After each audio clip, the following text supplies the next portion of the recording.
Howdy, Ravio Geeks, and welcome to Wednesday Ramblings. Apologize for missing last week, but I just couldn't quite do one.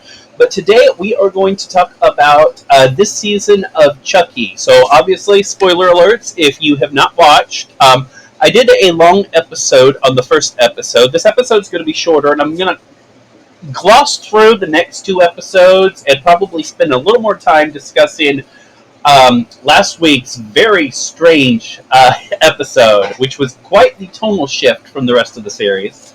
So, the kids have actually met a new friend named Nadine, and she's handled the revelation that there's a killer doll out there pretty well. We get to know her a little bit more. She's quirky, but she's fun. I enjoy her. The kids actually abduct a Chucky who is taking pictures, and they can't figure out why until they realize he's there on a reconnaissance mission. So they decide to actually abduct him and try to brainwash him Clockwork Orange style. And that seems to actually work. He becomes very docile and friendly. Devin does not believe that it's real. He thinks Chucky is just playing them, which is what I would assume. Whereas Jake, Lexi, and Nadine seems to buy into the new redeemed Chucky that they've been essentially trying to brainwash. A new Chucky doll arrives and kills the bully that was tormenting Lexi. That was a pretty big shock to me because I assumed, of course, he was going to die. I just assumed it would be like the penultimate episode of the season, kind of like Logan's death last year, the threat that is going to be taken out. But I figured he'd continue to torment Lexi throughout the season, and that's not the case. He did plant something in her room, but we will wait to see how that storyline progresses. And the biggest shock of all was the way that he was killed. He was killed by a Chucky that apparently has super strength. They teased in the season finale last year about how Chucky has a bit more strength than you would predict from a doll due to the strength of Damballa. But this Chucky doll has like a ripped shirt. He's much more muscular and seems super strength. He kills the bully, Trevor, by basically just punching a hole through his chest. And so now we see there is essentially a super Chucky at the school. The kids find his body and hide it, which was weird to me. Just let someone find it. I don't know. I don't understand the mentality behind this. I mean, what are they going to do? Send you somewhere else? It's not like you're in a great place now. And hello, this Chucky could punch a hole through a human being's chest. I would want to be away from him as soon as possible. So I didn't understand why they decided to cover the murder up instead of being like, hey, something wicked happened. But that's kind of most everything that happened in the second and third episode. The second episode did end with Glen and Glenda showing up at Tiffany's house after she had just murdered someone. That storyline is not touched upon at all in episode 3, but last week's episode was devoted entirely to that situation. It's Glen and Glenda's birthday, and they have arrived to visit their mother, who they think is Jennifer Tilly. They do not have full memories of their time as a doll. In fact, Glenda is having recurring nightmares about one of the murders that I believe she committed in Seed of Chucky. Apologies if any of my Seed of Chucky information is correct. I did not like that movie, so I've never rewatched it. But she's having recurring nightmares about this, and she remembers a man calling her shitface. I'm sorry, calling them shitface. So Jennifer / Tiffany just basically covers it up. She acts very flighty through the whole thing. It's weird how sometimes she seems super savvy and sometimes, honestly, she seems like a complete idiot. The twins have also invited over various celebrities. Gina Gershon, Joe Pantoliano, a woman named Sutton, I'm not actually sure who she is, as well as Jennifer Tilly's real-life sister, Meg. And when they're there, a murder happens. Jennifer decides to cover the entire thing up by pretending that the person murdered is an actor, and she staged a a murder mystery party for everyone, which anyone with any brains would know makes no sense because the celebrities arriving was a surprise to Jennifer. The twins did that without her knowing it was going to happen. So how exactly is she planning a party for multiple people when she doesn't know all these people are going to be there? But I think pretty much all of her celebrity acquaintances are pretty vain, and they don't put any thought into this, so they buy it. I thought it was a bit weird that the twins seem to buy into the murder mystery thing, but we do find out eventually that there is much more to the twins than we would expect. Now, while the murder mystery is going on, somehow Nika disappears from the room that Tiffany, or yeah, Tiffany, whatever you want to call her. So she'd locked Nika up in the room and was hiding her from the twins and everyone else, and Nika disappears.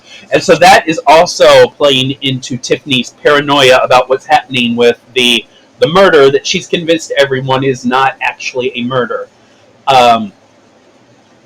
So we come to find out that several months ago when the twins visited, Tiffany had done what apparently she does whenever they visit, which is lock Nika up in a room, keep the room locked so that the twins won't find her.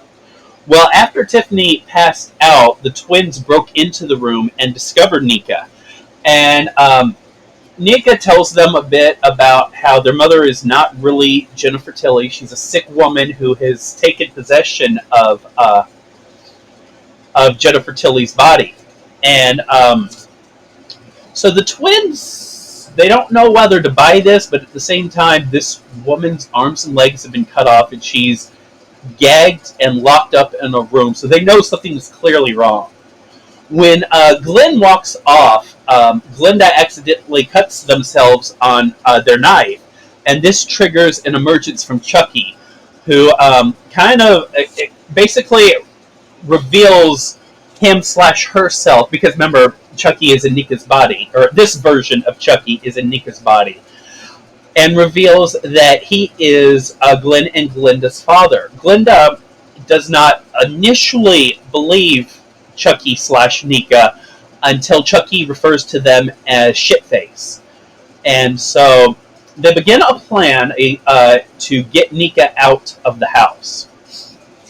Now, we find out that the reason that Nika is missing is because right before the power went off, Glen had removed Nika from the room in order to get Nika away from Tiffany's clutches. But with the power out, they cannot get out of the house because Nika needs an elevator to get downstairs. So as once the power is back on, and we did find out that the murder that happened was the work of Glenda, who had poisoned some whatever alcohol the butler was drinking. So as Nika is being ushered out by Glen, Glenda sneaks up from behind and knocks out Glen. And I believe there's more blood, and this triggers the reemergence of Chucky.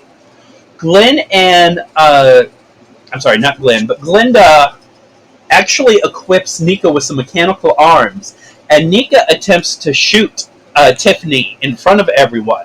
Now, all of our actor friends think this is just part of the murder mystery, that they're not smart enough to realize is not a legitimate murder mystery party, but an actual murder. But it doesn't work because Gina Gershon had already used all the bullets and killed Joe Pantoliano earlier. But Tiffany slaps Chucky, which causes Chucky to revert and Nika to come back out. And Nika is able to escape thanks to Glenda and Glenda.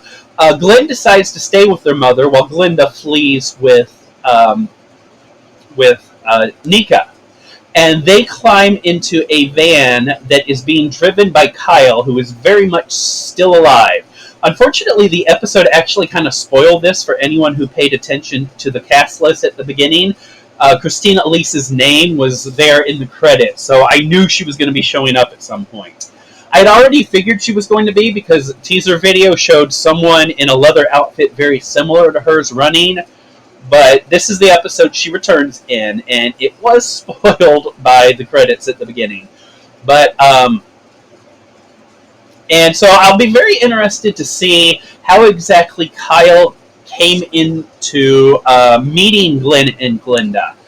I can imagine that she could potentially have tracked them down, but the timing is kind of weird about things. For a minute, I thought perhaps that is how Kyle knew about Chucky and Tiffany's plan to trick a kid into killing someone so Chucky could possess multiple bodies.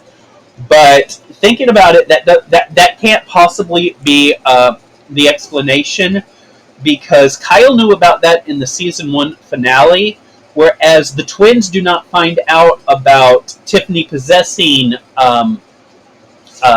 Jennifer Tilly until sometime after that. We learned that in a flashback while Jennifer Tilly is living in Malibu. So they've just been brought up on this much more recently. On top of that, while Glenda did learn that Nika is possessed occasionally by Chucky, it appears that they never told Glen, because Glen only learns it while trying to free Nika from Tiffany's clutches. So it seems like Glenda is actually keeping things from Glen, and so it's going to be super interesting to see how exactly this progresses, with Kyle, Nika, and Glenda fleeing while Glen stays with their mother. One other thing I'm very curious about, and by the way, I'm still annoyed that the news article in last season's finale referred to the Charles Lee Rejas explosion resulting in fatalities when all 3 people who were inside have now been accounted for as having survived that. So who are these fatalities that the article listed? But it'll be interesting to see. One of the biggest shocks for me was that Glenda is not a full-blown psychopath. My understanding from what I've kind of read and seen about Seed of Chucky, again, I don't want to go back and watch that movie.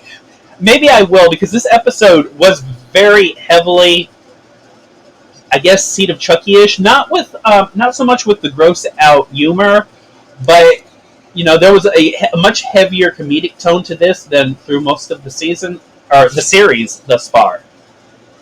So maybe I'll bite the bullet and go back and watch that at some point, just to refresh myself on Glen and Glenda. But I thought that Glenda was supposed to be a psychopath. And remember that last season, the bomb that supposedly resulted in multiple fatalities when Kyle tried to break in to free Devin was sent to her by Glenda. Tiffany had mentioned that, and even referred to Glenda having exquisite takes. So if Glenda's not a psychopath, why did they send Jennifer Tilly a bomb that wasn't meant to explode? But what was the point of that? Why is that a gift? I don't understand. And there's also the fact that I don't know if Glen fully realizes that Glenda was full-blown willing to kill their mother. Because remember that Glenda did knock Glen out and told Chucky that the reason they did it is because Glen would not be on board with that plan. So I'm curious why Glenda is willing to kill their mother, but is somewhat okay with Chucky. I want to know the rationale behind freeing Nika, especially giving Nika mechanical arms now, which means that when Chucky takes possession of her, she's now a threat again. So I want to see how all that's going to progress. This was a very campy episode, last week's was, and even though I frequently hate that kind of thing, which is why I hated Seed of Chucky, I actually thought it really worked, and I'm very interested in seeing how this goes. And I love getting to see Lachlan Monroe play 2 different characters, the more shy, less outgoing Glen, and the much more dangerous, willing to murder their own mother, Glenda. That was fun. I love seeing twins who do not act the same at all. Well, that's going to be it for this week's Wednesday Rambling. I hope you enjoyed it. Please leave a comment, like, and subscribe. And tune in next week, as well as in 2 more days, for some Fall Guys Friday shenanigans. I'm Robbie O'Leaf, and I am Robbie O'Levy.